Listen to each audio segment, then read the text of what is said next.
Hello বন্ধুরা, সবাই কেমন আছো? তনুস্মিতার কথার নতুন একটা ভিডিও নিয়ে আমি আবার হাজির হয়ে গিয়েছি। বুঝতেই পারছো, কোনো একটা ইনভিটেশনে যাচ্ছি। কোথায় যাচ্ছি পরে বলছি, চলো আগে আমার সাজটা দেখাই।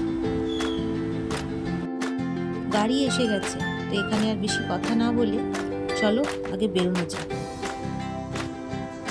মোটামুটি সবাই রেডি হয়ে নিচে চলে এসেছে, গাড়ি তো এসেই গেছে। আর এই হলো আমাদের মন্দির। মন্দিরে প্রণাম করে আজকে আমাদের যাত্রা শুরু। আর এদিকে আমার ননদিনীও সেজে গুজে হাজির। কি সুন্দর লাগছে আজকে ওকে, তাই না? সেই কথাই কিন্তু সবাই ওকে এখানে বলছে। চলো চলো আগে উঠি গাড়িতে, অনেকটা দূর যেতে হবে, অনেক দূরের রাস্তা। পিছনে বসেছে আমার ছোট ঠাকুরপো আর পাশের বাড়ির একটা কাকিমা।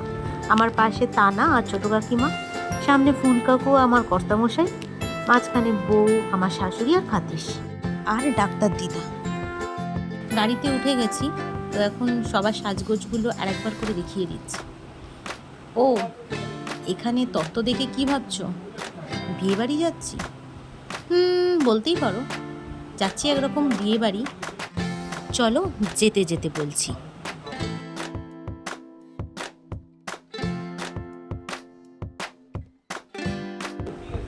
আজকে যাচ্ছি রিষড়াতে। আমার আর এক ননদের ছেলের আজকে অন্নপ্রাশন, তার জন্যই এত আয়োজন, এত সাজগোজ। আমরা মোটামুটি বাড়ির সবাই এই গাড়িতে করে যাচ্ছি। আর দিদি ভাইয়ের মা বাবা ভাই একটু সকালের দিকেই আগে বেরিয়ে গিয়েছে।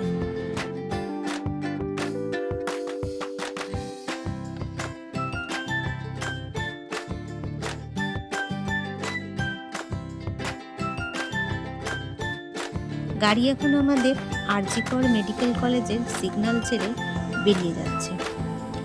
আর এই মুহূর্তে আমাদের গাড়ির ভিতরের আলোচ্য বিষয়, এত দূর আসার পর আমার শাশুড়ি আর আমার খুড়শাশুড়ির খেয়াল পড়েছে যে তারা কেউই লাড্ডু মহারাজের গিফট নিয়ে আসেনি। সেটা নিয়ে চলছে তুমুল হাসাহাসি। এটা হলো লাড্ডু মহারাজের দই। কি সুন্দর একটা গোপাল বসানো আছে না? আমাদের গাড়ি এখন বালিখালের এখানে এসে ওয়েট করছে গুড়িয়ার জন্য। ওর শ্বশুরবাড়ি তো এখানে, তাই ওকে এখান থেকেই তুলে নেওয়া।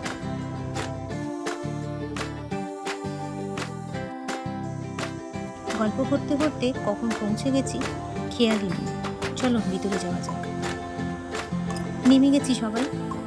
এটা তো জিটি রোড, এখান দিয়ে গাড়ি চলাচল করে, তাই হুট করে ওই পারে যেতে পারছি না। এই যে বেলুন দিয়ে সাজানো আছে, এই বাড়িটাতেই হচ্ছে আমার লাড্ডু মহারাজের অন্নপ্রাশন। তত্ত্ব নিয়ে সবাই নেমে গেছে গাড়ি থেকে, তো আগে ভিতরে যাই, বাকি কথা ভিতরে গিয়ে হবে। লাড্ডুকেও তো দেখবো কেমন সেজেছে আমার লাড্ডু মহারাজ আজকে।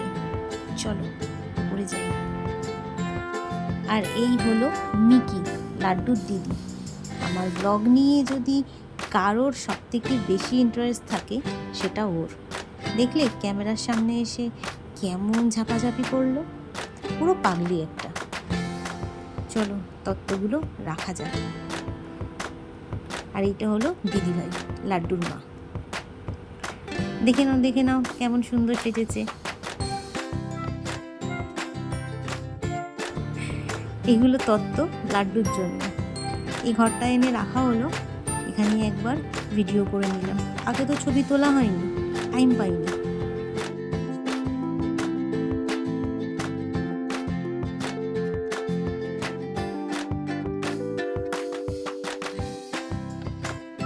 এখন সবাই সবার খোঁজ খবর নিচ্ছে, আর এই ফাঁকে আমিও এক ঝলক ক্যামেরাবন্দি করলাম এই সমস্ত মুহূর্তগুলো। আর এই হলো সেই তপুমাসি, যার 50 বছর অ্যানিভার্সারিতে আমরা গিয়েছিলাম বালির জেঠিয়া বাড়ি। সেই ভিডিও অলরেডি আমার চ্যানেলে আপলোড আছে। অনেকক্ষণ পর পেয়েছি আমার লাড্ডু সোনাকে। একটু চটকে নিই আর ওর সাথে কয়েকটা ফটো তুলে নিই। চলে এসছে আমার কর্তামশাই। আমি যেখানেই যাব সেখানেই পিছন পিছন চলে আসে, ভাল লাগে।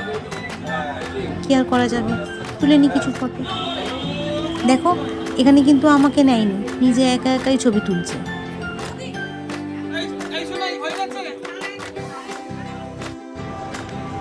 আমার লাড্ডু গেছে এখন টি ব্রেকে। আমরাও একটুখানি পকোড়া খেয়ে নিই। খাওয়া দাওয়া শেষ, এখন ছাদে চলছে আমাদের দুজনের ফটো তোলা।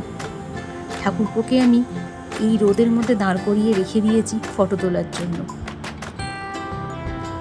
দুটো ফটো তুলে দিয়েই পালিয়েছে। ছোট ঠাকুরপো পালিয়েছে, তাই মেজো ঠাকুরপোকে ধরেছে ফটো তুলে দেওয়ার জন্য।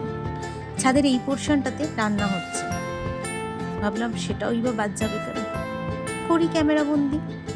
দেখো দেখো পাগলির কাণ্ড দেখো, আমি ভিডিও করছি দেখে এসে নেচে গেল। থালা সাজানো রেডি, এবার হচ্ছে সেই সময় যখন আমার লাড্ডু সোনা ভাত খাবে। বসে পড়েছে লাড্ডু সোনার মামা, তাকে কোলে নিয়ে। এখন চলছে ফটো তোলা। ছেলের একটু কান্না নেই, কোনো বিরক্তিও নেই, কিন্তু একটু ঘুম পেয়ে গেছে। মুখে পায়েসটা দিতেই বেশ ভালো লেগেছে, কিন্তু মিষ্টি মিষ্টি।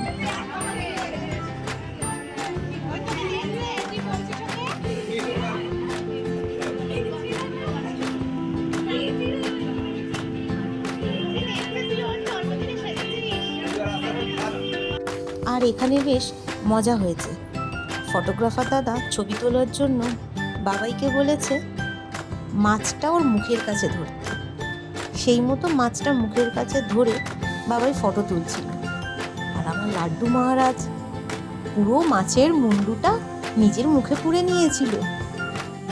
ভাবো সবাই কি অবস্থা। এই ছেলে বড় হলে যা দুষ্টু হবে বোঝাই যাচ্ছে। লাড্ডুর খাওয়া শেষ, এবার আমাদের খাওয়া শুরু। আমরা সবাই মোটামুটি বসে পড়েছি খেতে।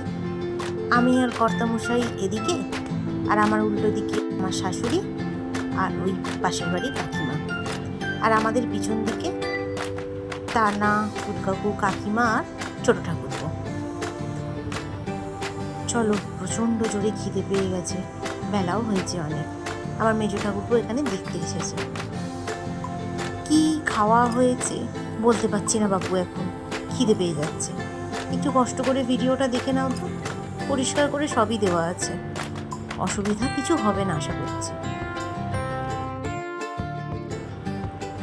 এখানে আমাদের মেন হোস্ট আমাদেরকে বলতে এসেছে, সবাই ঠিক করে খেও কিন্তু বাপু, কেউ কিন্তু লজ্জা করো না। এই দেখো হাঁচি হাঁচি মুখ করে দেখছে।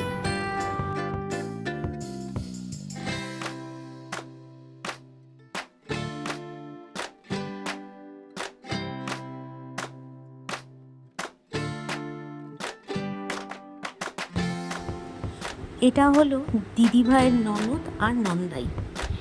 সেদিন ছিল ওদের 25th অ্যানিভার্সারি। সবার খাওয়া হয়ে যেতে বিকেলে একটা কেক এনে সবাই মিলে সেলিব্রেট করা হচ্ছিল। চলো দেখি নিন ওদের সেলিব্রেশনের কিছু ছোট্ট ঝলক।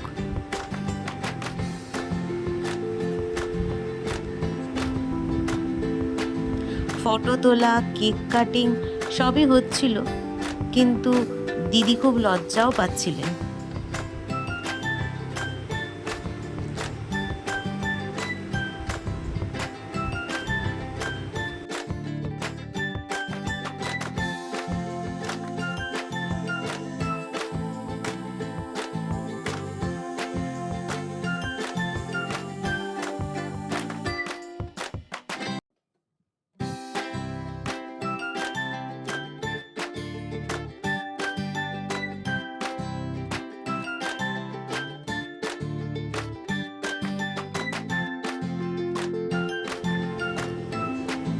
আর এই যে আমার লাড্ডু মহারাজ আমার কোলে। ভাবছো কি দেখছে? কিশোরী গান শুনছে। ছেলের তো চোখের পলকই পড়ে না। দেখো না, একটু পরে উঠেই নাচবে।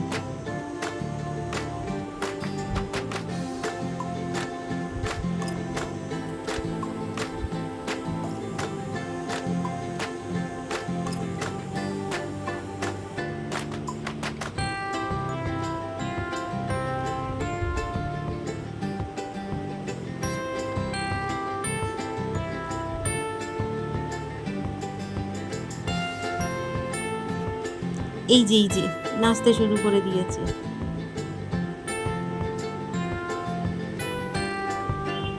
সবাই এখন লাড্ডুকে নিয়েই ব্যস্ত। চলো, অনেক তো হলো মজা, এবার তো বাড়ি ফেরার পালা। সেই মতো গাড়িও চলে এসেছে, আর সবাই এক এক করে গাড়িতে উঠেও পড়েছে।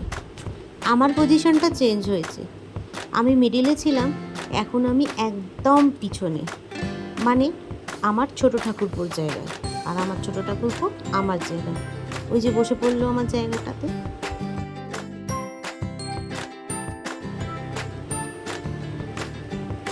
এখন আমরা বালি ব্রিজে, আর ওই দূরে দেখা যাচ্ছে দক্ষিণেশ্বর মন্দির। সন্ধেবেলায় এই রাস্তাটা কি সুন্দর দেখতে লাগছে না?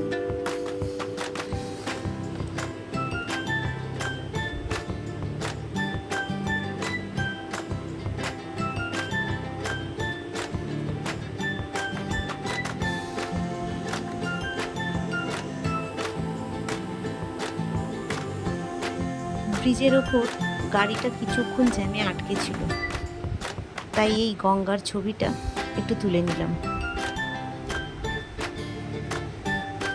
গাড়ি ছেড়ে দিয়েছে, আর এখন সন্ধে হয়ে গেছে বলে মন্দিরের লাইটও জ্বেলে দিয়েছে। খুব সুন্দর দেখতে লাগছে কিন্তু এখন।